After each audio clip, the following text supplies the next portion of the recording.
Okay, this is my latest little do-it-yourself LED project. It's basically 5 feet of LED strips. You got 1, 2, 3, 4, 5 sections. Each one's a foot long. Taking out a spool that costs about 12 bucks. I simply took PVC, this top part here. You can see it's one piece of PVC that I cut through a little over halfway. I cut down this way to make this kind of holder slash reflector assembly for it. Glued the strips in here. You see there's wires soldered down to the base, and then inside of here is the controller unit for it. For this one I decided to go with RF controller, so it does not need line of sight. Just push the button and it turns everything on and off. Pretty handy. Power supply is 8 AA batteries. If I were to do this again, and I'm going to, I would probably use these 18650 batteries and use 4 of these. Each one's 3.7 volts, so it would overpower the LEDs a little bit, which would increase the brightness by about 20%. But each one of these also holds around 3 amps of power, so they'll last a lot longer than AA's. Plus these are also rechargeable and they're not that expensive. And you can see you can stack up 4 of them, so I could actually take like a second piece of PVC behind this one or something. We'll work on that later on. So anyway, this one's powered by 8 AA's. Whenever I throw out broken toys or old flashlights that don't work anymore, I always say these battery packs. This one came from a kid's toy. You can also buy them off Amazon or eBay for like $2 or $3 a piece. Connector, I happen to have a whole bunch of these laying around. I use these quite a bit for projects. Any kind of connector would work. You could also just hardwire it. I made it removable only because I wanted to have this thing detachable so it takes up less space when I'm transporting it. I could have made this out of one solid piece of PVC all the way down and just would have had to be careful how I measured it and cut it. That's personal preference. The end here I filled with epoxy only because I really wanted to hold this controller unit and all the wires in place so there was no chance of them moving. I kind of went overboard on the epoxy on this project. I think I used something like 20 ounces. That just pops in the base. This goes in there. That's it. Usually PVC has a pretty snug fit, so I actually sanded the heck out of the outside and the inside to make this narrower and the opening larger, and then painted it so you can see it comes apart pretty easily. If I wouldn't have painted it, it would have come apart even easier than this, but that's how I wanted it. The base has a 1/4 thread, so you can take any standard accessory that's made for cameras and so on and attach it to it, and as you can see it's going to hold it, it's not going to go anywhere. It's going to be pretty handy, and you can just clamp it, and then you have a clamp light you can put anywhere. And since it is remote controlled, you can take this and put them throughout a room, for example, and one controller, since all of these work on the same frequency, one controller would actually light up 4 or 5 lights at one time. So as you can see, let me turn it on here, it gives a lot of light. It's really bright. If you get close, you still can't really see the LED pattern at all, but if you want a wider beam, these are from an old fluorescent light fixture. The fixture had burned out, but I saved the cover for it. You can kind of recognize the corner from the thing. The corner, I cut it like this on purpose. You can see it just pops over the edge, and to hold it in place, I have these little transparent rubber bands. I was going to glue it, but I decided I like the idea of having the cover removable better. These things, again, eBay, Amazon, whatever, they're usually used for ponytails and the like. If you have little kids around the house, they usually use these for tying up their My Little Pony ponytails and stuff. That's where I got these from. So it only takes 1 or 2, and the reflector's not held in place. So I turn it on again. It's a little more of a diffuse light. It cuts the light down by probably 1 stop or so, but it's a lot more diffuse than it was. And then this one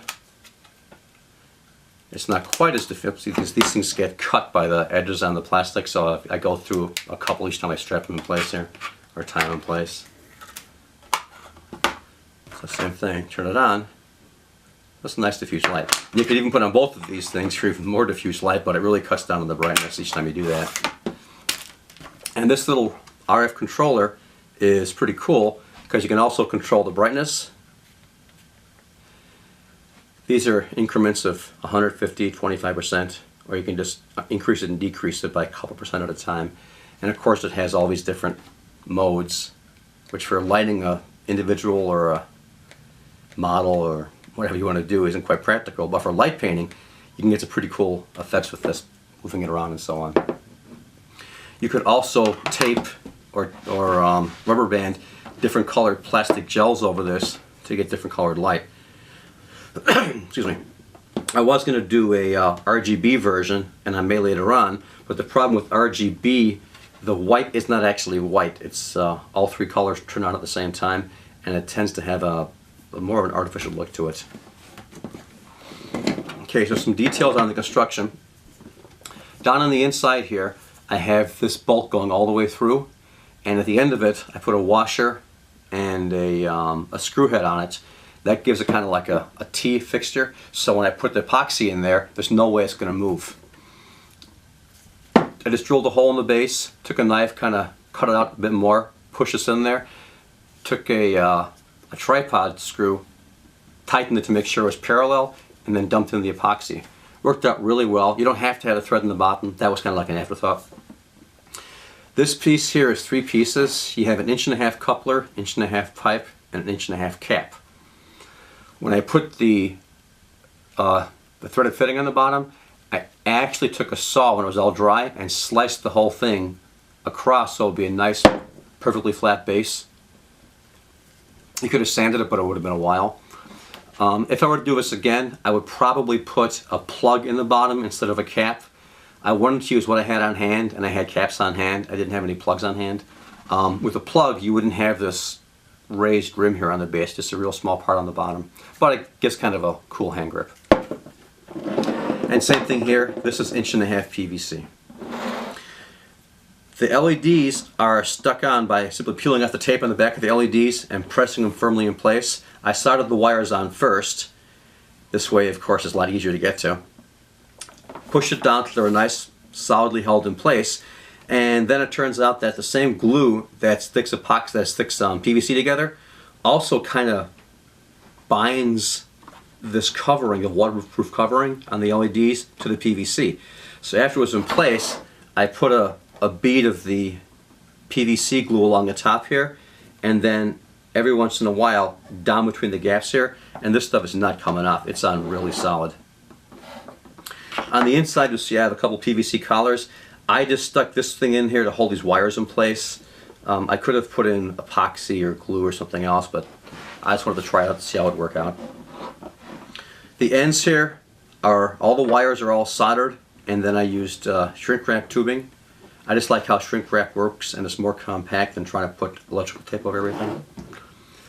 The end of the battery pack here, originally I had the wires just soldered in, but constantly pulling this in and out, the wires flexed back and forth and eventually broke. So what I did was I soldered the wires on flat, put tape over it, bent the wire back, put tape over it again, bent the wire forward, taped it again, and then used what they call liquid electrical tape. It's like a liquid rubber, and coated everything. This way I'm not going to have that stress point on the batteries, and I've tried moving this thing back and forth a couple hundred times and it's not going to break.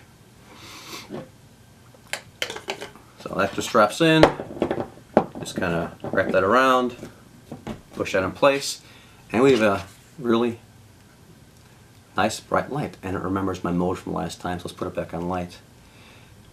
And you can see it's pretty, if you look at the table here, it's pretty even. You don't have any hot spots. One reason is because these LEDs are packed pretty closely together. There's a variety of LEDs you can buy. These I selected because they're only about 3/8 of an inch apart, so you're not going to have any spotting.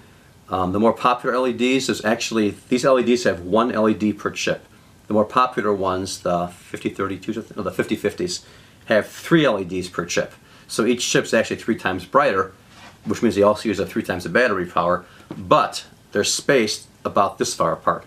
So I can have, let's say, 5 of these LEDs in a spot where I'll have 3 of the other ones. So the other LEDs tend to have really bright hot spots, but this one doesn't. You have a nice uniform light. So overall cost on this, the controller I got off eBay. I ordered 4 at a time out of China. Shipping was free. I think they were $3 a piece, so that's nothing. The LEDs were about $13 for a 16-foot spool, and I only used 5 feet for this, so you've got less than $5 in the LEDs. PVC, I think there's $2 in PVC here. The battery pack, like I said, I salvaged that from an old toy, but you could buy these battery packs, and they're something like $3.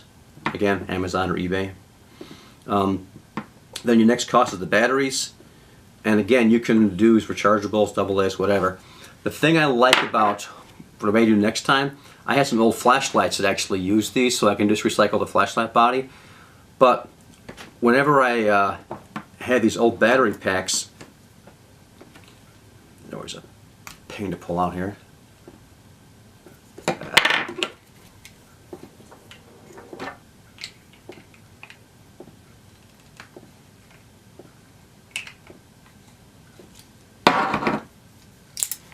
You have these springs inside of them. If these things break, I still save these springs, because what you can do is, let's say you have some 1/2-inch PVC, you can actually make a battery holder for it. You take one of these springs and you melt it into the excuse me, melt it into the bottom. Oh, darn cold. So take the spring, melt in the bottom of the PVC, drop in 3 of these batteries, and you can have a pop-on or screw-on cap with another spring for the positive end, and then you have an instant 25-cent battery holder, and you can stack these up 2, 3, 4 deep, whatever you want. So again, that's personal preference. I've actually run this light with this battery pack for 3 hours. Okay, so this is the LED controller. It's a wireless remote, RF.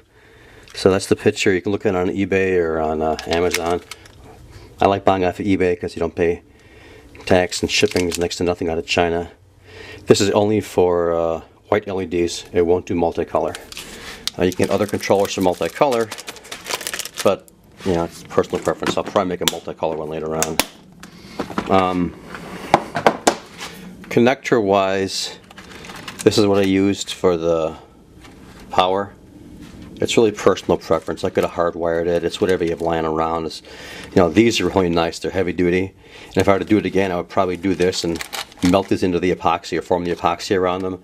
That way I don't have to worry about the wires fatiguing. For the LEDs, I used the 35/28.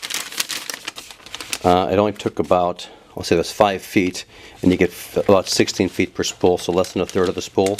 These spools go for around $12 or $13. I used the waterproof only because it's what I had on hand. It wouldn't have to be. I could have used the more popular LEDs where you got, there's actually 3 per chip, but they take up a lot more power and they're not as tightly packed. So, and yeah, I happen to have all this stuff lying around, so it's pretty handy.